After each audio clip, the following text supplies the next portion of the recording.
सामने फिर से एक नया सवाल आया है कि 3x plus 2y is equal 5, 4x plus 3y बराबर 8। यानी मेरे पास क्या है, दो समीकरण दे दिया। अब बस इसको जांच करना संगत है या असंगत। दो समीकरण दे दिया और क्या करना है, जांच करना समीकरण संगत है या असंगत। तो सबसे पहले हमको ये जानना है कि संगत क्या होता है और असंगत क्या होता है। तो संगत का एक फार्मूला होता है कि a1 bye a2 not equal b1 bye b2। तब क्या होता है, संगत होता है कोई भी समीकरण, ये जानना है हमको। अब असंगत कब होता है, a1 बाय a2 बराबर b1 bye b2 not equal c1 bye c2 बराबर असंगत। ये तो हम लिख दिए कि ऐसे संगत होता है और ऐसे असंगत होता है। अब इसको अपनी भाषा में समझते हैं। यानी जब पहला दूसरा के बराबर नहीं होगा तब क्या होगा, संगत। और दूसरा कंडीशन, जब पहला दूसरा के बराबर है और तीसरा के बराबर नहीं होगा तो असंगत होगा।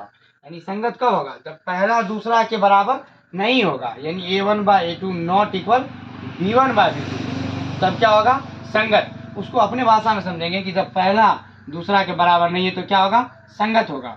और जब पहला दूसरा के बराबर है और तीसरा के बराबर नहीं है तब क्या होगा, असंगत है। तो अब रही बात कि हमको a1 कैसे निकालना है, a2 और b2 कैसे निकालना है। तो आपके पास दो समीकरण दिया गया है। तो पहला समीकरण में ये होता है पहला a1 b1 और c1। दूसरा समीकरण है तो a2 b2 और c2।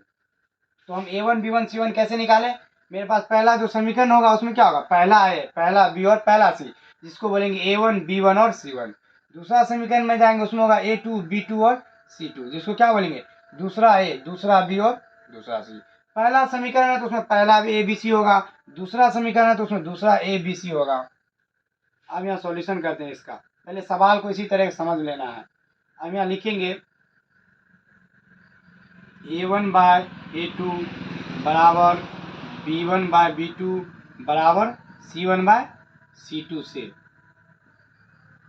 अब a1 का मान कितना है 3, a2 का मान 4 बराबर b1 का मान 2, b2 का मान 3। तो हम यही देखेंगे एक दूसरे के ये बराबर है कि नहीं। तो आप ही बताएं, 3/4 और 2/3 बराबर है नहीं, तो क्या होगा, यहाँ पर लिख देंगे, इसको काट देंगे। तो इसका मतलब ये हुआ कि a1 bye a2 not equal b1 bye b2। यहाँ पे इसका मतलब ये हुआ कि पहला दूसरा के बराबर नहीं है। तो आपको अभी तुरंत हम बताएं कि जब पहला दूसरा के बराबर नहीं होगा तो समीकरण मेरा क्या होगा, संगत होगा। तो आप इसको देख के बता सकते हैं कि ये समीकरण किस टाइप का है। तो इस समीकरण का हल है संगत। तो बस आप एक चीज याद रखिएगा, कभी भी कोई समीकरण दे और बोलेगा जांच करने संगत है या असंगत, तो सबसे पहले क्या करना है, उसको a1 बाय 2 और b1 बाय b2 के रूप में लिख देना है। अगर पहला दूसरा के बराबर नहीं है तो संगत होगा, और पहला दूसरा के बराबर है और तीसरा के बराबर नहीं है तो असंगत होगा।